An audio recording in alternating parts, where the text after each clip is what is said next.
Good morning सगळ्यांना. नमस्कार, मी सीमा. तुम्ही पाहिलेच असेल घड्याळामध्ये पहाटेचे 5:30 वाजलेले आहेत. बाहेर आणखीनही अंधारच आहे. तर आता हळूहळू प्रत्येक घरातील मेंबर्स उठायला लागलेले आहेत. तर आता माझा रोजचा दिवस 5:15 ते 5:30 वाजल्यापासून सुरू होतो. तर असं म्हणतात की पहाटे लवकर उठावं, त्यामुळे आपली राहिलेली कामं लवकर होतात. विद्यार्थी जर असाल तर लवकर उठून त्यांनी आपला जो अभ्यास आहे तो पटकन केला पाहिजे, पाठांतर वगैरे. कारण की या वेळेला जर तुम्ही पाठांतराला बसलात किंवा अभ्यासाला बसलात तर तुमचं लक्षात पटकन राहतं आणि आता कामं जर म्हणाल तर पटापट तुमची कामं होऊन जातात. तर आता 5:30 वाजल्यापासनं ते संध्याकाळी 7 वाजेपर्यंत माझं रुटीन आजच्या व्लॉगमध्ये आपण शेअर करणार आहोत, तुम्ही पाहणार आहात. तर मी एक हाऊसवाईफ आहे, त्यासोबतच मी घरामध्ये होम ट्युशन्स देखील घेते. तर आता माझे हे होम ट्युशन्स चालू आहेत, तुम्ही पाहू शकता. तर 2 बॅचेस आहेत. एक सकाळची मॉर्निंगची बॅच असते आणि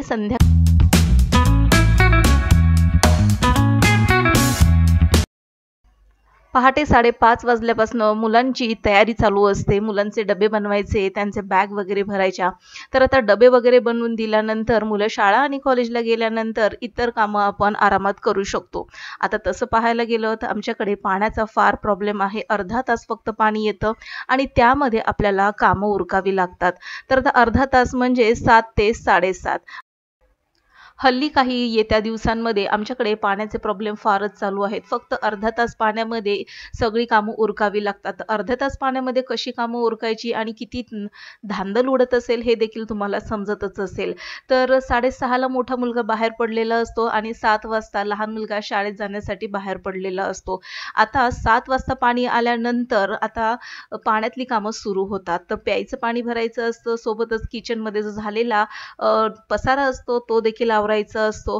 तर रात्रीचीच तयारी आपण जर करून ठेवली सकाळच्या डब्यांची तर तो वेळ आपला नक्कीच वाचतो आणि मला रात्रीची तयारी करून ठेवावी लागते. तर जवळपास आता डबे वगैरे गेल्यानंतर किचन सगळं आवरावं लागतं, प्यायचं पाणी भरावं लागतं. बाजूला एका साईडला मशीन देखील मी 7 वाजताच लावून ठेवलेली असते, म्हणजे 7:30 पर्यंत माझे कपडे होऊन जातात. इथे मी बघा मशीन लावलेली आहे. कपडे धुवून झालेले आहेत आणि आता झाड लोट झाल्यानंतर इथे मी आता चहाची तयारी करत आहे. तर चहामध्ये मी गवती चहा टाकून घेतलेला आहे. आलं जर आवडत असेल तर नक्की टाका. मी देखील टाकलेलं आहे.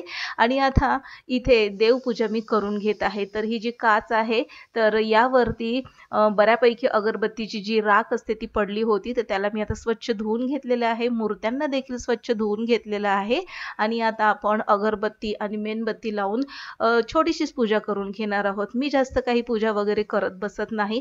अगरबत्ती, मेणबत्ती, फुलं असतील तर फुलं वाहते आणि पाया पडून माझ्या पुढच्या कामाला लागलेली असते. कारण की माझ्याकडे वेळ सकाळचा फारच कमी असतो. कमीत कमी वेळामध्ये मला जास्तीत जास्त कामं करायची असतात. आता हे तुम्ही पाहिलंच असेल तर मेडिटेशन करताना हे वापरलं जातं. खूप छान असा आवाज येतो याचा. तर बुद्धगया टूरला जेव्हा माझी नणंद गेली होती तर त्यावेळेस तिने तिकडनं आमच्यासाठी ही भेटवस्तू आणलेली आहे. तर आता पूजा बघा मी मेणबत्ती लावून घेतलेली आहे. सोबतच इथे मी अगरबत्ती देखील लावून घेणार आहे. तर आज काही फुलं नाहीत माझ्याकडे. तर बिना फुलांचीच आज आपण साधीशीच पूजा करून घेणार आहोत. पूजा झाल्यानंतर आपण थोडाफार जो नाश्ता आहे तो करून घेणार आहोत. कारण की आता इथे जवळपास 9:15 होत आलेले आहेत. तर आता बघा अशा प्रकारे मी पूजा करते. तर याचा ध्वनिनाद करून घ्यायचा आणि पाया पडून पूजा करून घ्यायची. तर आता सकाळी काही जास्त वेळच भेटत नाही पूजा करायला, त्यामुळे अशा पद्धतीने मी झटपट पूजा करून घेते. आणि इथे बघा चहा झालेला आहे आणि आणि तुपामध्ये रवा घालून, गूळ घालून शिरा बनवून घेणार आहोत. तर असं कधीतरी होतं, म्हणजेच आपल्याला पोहे किंवा शिरा वगैरे खाण्याची इच्छा होते. तर सकाळची भाजी चपाती शिल्लक आहे, पण तरी देखील आज म्हटलं की गुळाचा शिरा बनवून घ्यावा नाश्त्यासाठी आणि म्हणून इथे मी फक्त 2 जणांसाठी हा गुळाचा शिरा बनवून घेतलेला आहे. तर यामध्ये आता मी गूळ घालून घेतलेला आहे आणि व्यवस्थित आता मिक्स करून घेऊया. तर तुम्ही हा गुळाचा शिरा कशा पद्धतीने बनवता तर ते देखील तुम्ही आम्हाला कमेंट बॉक्समध्ये कळवा. तर थोडेफार स्वतःचे देखील लाड करणं गरजेचं आहे. आपल्याला जे आवडतं ते नक्कीच बनवून खात चला. स्वतःसाठी वेळ देत चला. कारण की आपण महिला ज्या आहोत त्या घराच्या कामामध्ये इतक्या अडकून गेलेल्या असतो, की आपण कुठेतरी स्वतःकडे दुर्लक्ष करायला लागतो. तर नाश्ता करून घेते आणि आता बघा इथे 9:30 झालेले आहेत. नाश्ता करून झाल्यानंतर लगेचच 2 ते 3 मिनिटाने क्लास माझा सुरू झालेला आहे. यावरून तुम्हाला कळत असेल माझी किती धावपळ होत असेल सकाळी. तर आता सकाळच्या बॅचमध्ये या लहानशा 2 मुली आहेत. एक फर्स्ट स्टँडर्डला आणि एकीला आणखीन शाळेत घातलेले नाही. हिचे पॅरेंट्स म्हणाले की हिला फक्त इथे बसण्याची सवय लागू द्या. ABCDची फक्त तोंड ओळख होण्यासाठी इथे तिला घातलेलं आहे. तरी देखील ही बऱ्यापैकी आता नंबर्स वगैरे बोलते. आता क्लास झाल्यानंतर म्हणजे 9:30 ते 11:30 क्लास झाल्यानंतर वेळ झालेली आहे दुपारच्या स्वयंपाकाची. सकाळी टिफिनला शेपूची भाजी बनवलेली होती आणि आता आमटीसाठी काय बनवावं म्हणून मी दोडका अशा प्रकारे सोलून घेतला आणि आता आपण तेलामध्ये परतून घेणार आहोत. कधीही दोडक्याची भाजी तुम्ही बनवत असाल किंवा दुधी बनवत असाल तर तेलामध्ये त्याला व्यवस्थित बनवून घेत चला, परतून घेत चला, म्हणजेच त्याचा गोडवा कमी होतो आणि छान असा तिखटसर हा दोडका बनून तयार होतो. दोडक्याची भाजी मी शिजत घातलेली तोपर्यंत किचनचा ओटा क्लीन करून घेतलेला आहे. आता किचनचा ओटा झटपट क्लीन कसा करायचा त्याचा देखील आपण व्हिडिओ लवकरच शेअर करणार आहोत. आणि आता किचनच्या सिंकमध्ये बऱ्यापैकी भांडी पडली होती ती देखील आपण भांडी सर्व घासून झाल्यानंतर सिंक घासून घेतलेला आहे आणि आता ही तेलाची जी किटली आहे तिला मी भिजत ठेवलेलं आहे. तेलकट असे डाग पडलेले असतात त्यामुळे पाणी घालून त्यामध्ये सर्फ घालून ठेवायचा, पटकन याचे डाग वगैरे निघतात. आणि आता वायपरने आपण हा किचन ओटा क्लीन करून घेतलेला आहे. तर बघा मस्त चकाचक असा किचनचा ओटा स्वच्छ झालेला आहे. सिंकमध्ये देखील भांडे आपण ठेवलेले नाहीत. तर अशा पद्धतीने तुम्ही सकाळची कामं झटपट करू शकता. पण कधी जर तुम्ही लवकर जर उठलात तर ही कामं तुम्हाला वेळेत पूर्ण करता येतात. आता इथे बघा पावसाळा सुरू झालेला आहे आणि कपडे काही वाळत नाही. त्यामुळे मी रात्री काय करते, रशीवरची जी कपडे आहेत ती या स्टँडवर वाळत घालते. म्हणजे रात्रभर फॅन केले ही कपडे छान अशी सुकली जातात. आणि आता या रशीवरती मी दुसरे कपडे देखील सुकत घातलेले आहेत इतक्याच वेळामध्ये. पण त्याचा व्हिडिओ मी काही बनवलेला नाही कारण की खूप मोठा व्हिडिओ होईल आणि तुम्हाला पाहायला कंटाळा येईल. आणि आता इथे बघा दोडक्याची रस्सा भाजी देखील तयार झालेली आहे.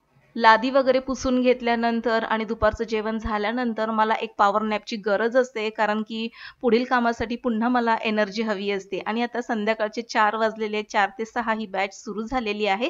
एक्झामचा टाईम आहे आणि ही माझी मुलं जी आहेत क्लासची रिव्हिजन करत आहेत.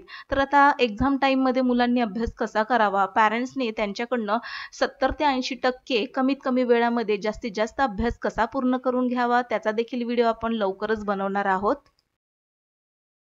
हाऊसवाईफ तर मी आहे, पण शिल्लक राहिलेल्या वेळेमध्ये मला हे होम ट्युशन्समध्ये लहान-लहान मुलांना शिकवायला फार आवडतं. त्याच्यातून मला प्रचंड असं सॅटिस्फॅक्शन मिळतं. लहान मुलं म्हटली की त्यांचे एक वेगवेगळे विचार असतात, अभ्यासातले वेगवेगळे डाऊट असतात. कमीत कमी वेळामध्ये जास्तीत जास्त अभ्यास कसा करून घ्यावा, त्यांचे प्रॉब्लेम कसे सॉल्व्ह करावे, त्यांच्या पटकन लक्षात कसं राहील, त्या सगळ्या गोष्टी, त्या सगळ्या टिप्स मी त्यांना सांगत असते. तर आता इथे बघा जोरदार रिव्हिजन सुरू आहे आणि थोड्याच वेळामध्ये आता ह्या मुलांची टेस्ट सुरू होणार आहे.